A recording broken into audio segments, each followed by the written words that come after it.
Buenas tardes. Había prometido hablar un poco del elogio de la dificultad, que es un texto que vengo trabajando en una clase, una lectiva que doy en la Universidad Cooperativa de Colombia. Pero bueno, decidí mejor comentarlo unos minutos aparte en este video y subirlo a redes sociales. El elogio de la dificultad es un texto, es una conferencia, como muchas de Stanislao Soleta, que se convirtieron en libros. Como Stanislao Soleta tiene esa tradición de ciertos maestros, incluso uno podía verlo en Foucault, el mismo Lacan, de no escribir muchas cosas, aunque sí escribió cosas, sino que sus libros son resultados de sus seminarios, sus charlas, sus conferencias. Y esta no es la sesión. Con la diferencia es que esta charla es cuando a él le dan el doctorado honoris causa de la Universidad del Valle, el doctorado en psicología honoris causa, que eso tiene una historia. Es decir, hay que recordar que Zuleta no se había graduado ni siquiera del bachillerato, esas cosas míticas que hay en los intelectuales colombianos, ni tampoco pasó por una universidad, pero dio clases en las principales universidades públicas de Colombia, la Universidad Nacional de Colombia, la Universidad de Antioquia y la Universidad del Valle, donde él termina dando sus últimos años y donde le dan su doctorado honoris causa en el año 80, 21 de noviembre, creo que es la fecha que dice sobre esta conferencia en su doctorado honoris causa. El elogio a dificultad comienza maravillosamente. Es más, para mí es uno de los mejores textos que se ha hecho en Colombia en el siglo XX, incluso no podía pensar en el siglo XX, siglo XXI. Dice, la pobreza y la impotencia de la imaginación nunca se manifiestan de una manera tan clara como cuando se trata de imaginar la felicidad. Y ahí me detengo. Es decir, imaginar la felicidad para Zuleta es un asunto que causa pobreza e impotencia. Es decir, la felicidad como gran categoría, ya Zuleta en el año 80 estaba ya mostrando que había que tener cuidado con esta categoría de felicidad. Para él causa pobreza e impotencia. Y ahí se me viene a la mente este texto que se ha vuelto famoso en los últimos años, de Edgar Cabañas y Every Luz, el psicólogo español y la socióloga norteamericana, de Japicracia, que es un texto que cuestiona toda esta industria de la felicidad, y ahí incluye lo que ya algunos ya han planteado desde mismo Byung-Chul Han, desde psicopolítica, incluso desde Foucault, ya mostraban cómo la psicología y sus prácticas estaban a servicio de las lógicas neoliberales o el capitalismo neoliberal. Bueno, aquí está la industria en pleno, y eso que fue Foucault escribió en los años 70, Zuleta en el año 80, este libro de Japicracia sí es más reciente, hace unos años, ya está mostrando que la felicidad es como una categoría principal en todas estas lógicas psicopolíticas, como diría Chu Han, biopolíticas en términos Foucaultianos, sobre que producen subjetividades. La idea es producir subjetividades felices. Pero bueno, esto no lo plantea así Zuleta, pero ya estaba mostrando que esa categoría había que tener cuidado. Entonces dice, entonces comenzamos a inventar paraísos, islas afortunadas, países de cucaña. Una vida sin riesgos, sin lucha, sin búsqueda de superación y sin muerte. Y por lo tanto también sin carencia y sin deseo. Un océano de mermelada sagrada, una eternidad de aburrición, dice acá. Metas afortunadamente inalcanzables, paraísos afortunadamente inexistentes. Y él va a mostrar a lo largo de todo este texto de esos paraísos inexistentes, que son los fundamentos de ciertas políticas, incluso de la religión. El asunto es que nos perdemos el tiempo buscando esos paraísos que no existen. Dice, todas estas fantasías serán inocentes e inocuas, si no fuera porque constituyen el modelo de nuestros propósitos y de nuestros anhelos en la vida práctica. Es decir, uno también puede decir, bueno, ¿y qué malo hay que la gente quiera ser feliz y que lo haga? Sí, eso no tuviese problema. El problema es que la misma realidad se va constituyendo y nos va constituyendo desde ahí, desde hay que ser feliz. Es decir, se vuelve un imperativo. Y ya sabemos desde el psicoanálisis los imperativos que conducen, los imperativos superyoicos lo que hacen es sufrir. Es decir, porque al final nunca se puede alcanzar el ideal, ya había planteado la felicidad como un ideal, y como no se puede alcanzar el ideal de felicidad, Entonces, es como si nunca es suficiente y siempre pide más, más, de una manera súper yoica.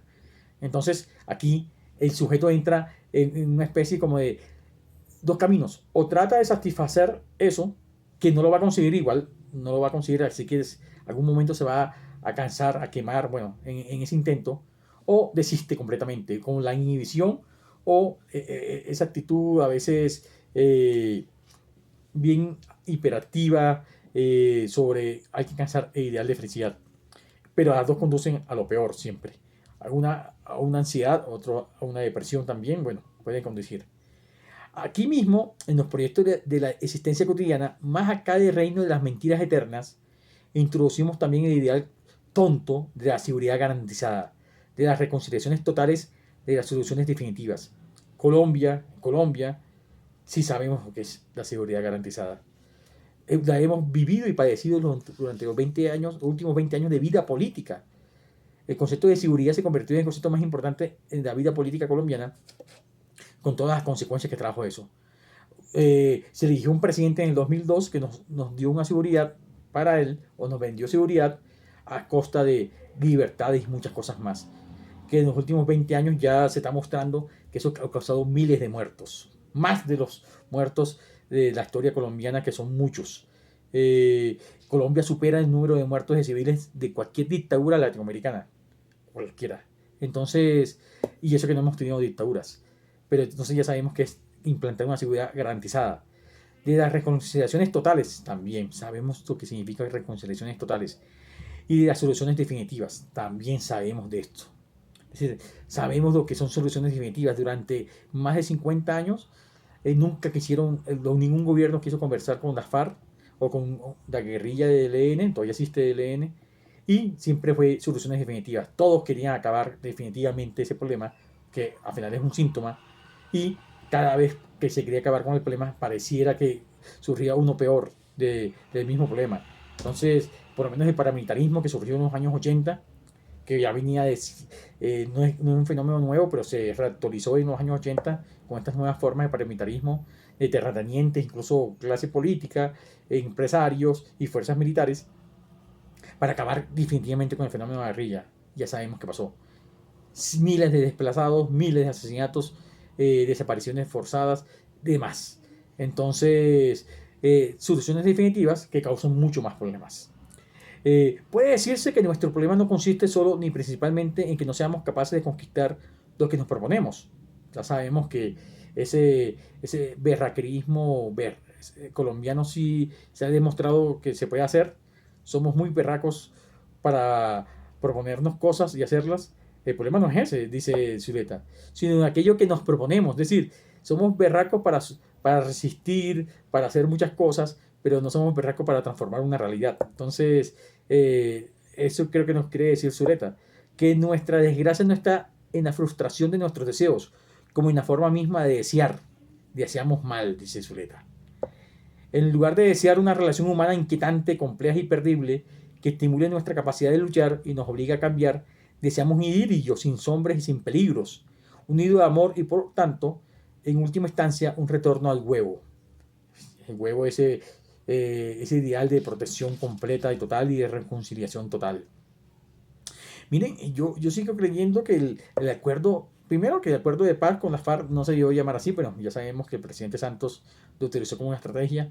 Era un acuerdo y era benéfico en todo sentido, que por lo menos iba a acabar un conflicto y iba a ser un pacto con esa guerrilla, e incluso íbamos a tratar de construir sobre ese pacto otras cosas que no se han trabajado en Colombia históricamente, como la distribución de tierras, como el asunto de la vida política, que sea más equitativa, pero parece que ninguna de esas cosas se dieron. Y aquí seguimos todavía.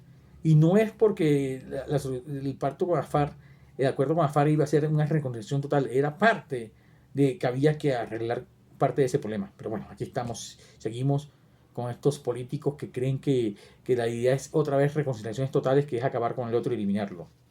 Entonces, en lugar de desear una sociedad en la que sea realizable y necesario trabajar arduamente para hacer efectivas nuestras posibilidades, deseamos un mundo de la satisfacción, una monstruosa salacuna de abundancia pasivamente recibida, en lugar de desear una filosofía llena de incógnitas y preguntas abiertas, queremos poseer una doctrina global, capaz de dar cuenta de todo, revelada por espíritus que nunca han existido o por caudillos que desgraciadamente sí han existido. Un caudillo, caudillos. También hemos padecido en los últimos años un caudillo y todavía no sabemos qué hacer con él. Sus seguidores lo siguen adorando y sus contradictores no saben cómo que deje de estar dando vueltas y impidiendo las cosas que se transformen en esta sociedad. Entonces dice Zuleta, Adán y sobre todo Eva tienen el mérito original de habernos liberado del paraíso. Nuestro pecado es que anhelamos regresar a él. Bueno, y aquí comienza todo un tema religioso que es importante. Dice, desconfiemos de las mañanas radiantes en las que se inicia un reino milenario. Son muy conocidos en la historia desde la antigüedad hasta hoy los horrores a los que pueden y suelen entregarse los partidos provistos de una verdad, de una meta absolutas. Las iglesias cuyos miembros han sido alcanzados por la gracia, por la desgracia de una revelación. Y bueno, tenemos esa otra contraparte no solamente política, sino religiosa, que las dos convergen en muchas ocasiones, desafortunadamente. No hay algo más peligroso que unir la religión con la política. Y aparecen estos nuevos evangelistas de la prosperidad, que tienen esa verdad revelada y además que entre más cerca esté de Dios, mayor bendiciones. Y así obtienen los bienes anhelados. Y ahí se une este evangelio de la prosperidad con los dos ideales del capitalismo neoliberal. Y aquí estamos y seguimos. Y además que se revela con una verdad, una verdad natural. Hay que alcanzar esos bienes para estar al lado de Dios. Entonces dice, el estudio de la vida social y de la vida personal nos enseña cuán próximo se encuentra una de otro la idealización y el terror. La idealización del fin, de la meta y el terror de los medios que procurarán su conquista. Quienes de esta manera tratan de someter la realidad ideal entran inevitablemente en una concepción paranoide de la verdad, en un sistema de pensamiento tal que los que se atrevieran a objetar algo quedan inmediatamente sometidos a la interpretación totalitaria. En Colombia también es largo. Cualquier cosa que uno esté en contra de los últimos gobiernos es estilado de terroristas, no patriota, no eres colombiano, otras cosas más. Prácticamente te excluyen de toda la sociedad. Pero bueno, sus argumentos no son argumentos, sino solamente síntomas de una naturaleza dañada, o bien máscara de malignos propósitos. En lugar de discutir con un razonamiento, se le reduce a un juicio de pertenencia al otro, y el otro es, en ese sistema, sinónimo de enemigo, o se procede a un juicio de intenciones. Bueno, lo mismo. Enemigo, y no solamente es enemigo, una vez ya es la justificación para que pueda ser eliminado. Y ahí comienzan las últimas masacres, que aún se llaman masacres, sino homicidios colectivos, esos eufemismos que usa el gobierno, y ya te convierte como en un blanco militar, algo así, que tiene que ser eliminado en Colombia. Y este sistema se desarrolla peligrosamente hasta el punto en que ya no solamente rechaza toda oposición, sino también toda diferencia.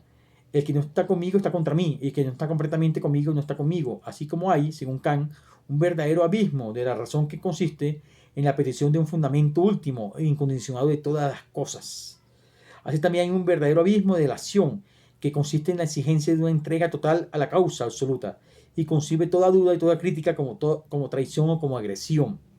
Historias de eso en Colombia hay muchas. Sí, a ver, es sorprendente, voy a dejar hasta aquí, solamente es las primeras 2 páginas, un texto que en esta edición tiene 8 páginas, 2, 4, 6, no, 6 páginas, es decir, leí el 30% del texto. Es increíble este texto, es decir, Zuleta está dando en el clavo, es como si nos estuviera describiendo el ser colombiano, pero también puede ser el ser latinoamericano o también el ser global, con sus diferencias, claro, pero aquí está dando, Zuleta era de esos pensadores intelectuales que podían pensar el mundo, su contexto colombiano, latinoamericano y el mundo en general, porque su saber, su experiencia les permitía pensarlo y analizarlo. Y solamente en estas 2 páginas ya nos dicen muchas cosas de nuestra realidad colombiana. Eso convierte a Zuleta en uno de los pensadores más importantes del siglo XX en Colombia. Un pensador que desafortunadamente ha sido olvidado un poco en las academias, que ha sido rescatado por otros espacios, En algunos también espacios universitarios también sí, pero a Zuleta hay que leerlo. A Zuleta hay como que darle ese lugar de importancia en la cultura colombiana, cuestión que no ha pasado mucho. Entonces lo voy a dejar ahí, después más adelante sigo leyendo parte del texto, simplemente era una provocación para que lo lean y lo conversemos también, lo podemos conversar en las redes sociales, en otros espacios. El texto de Zuleta, no por nada, además que es simbólico, el doctorado honoris causa se lo dan con este texto, y este texto es maravilloso, se merecía ese doctorado y muchas cosas más, Zuleta. Bueno, nos vemos.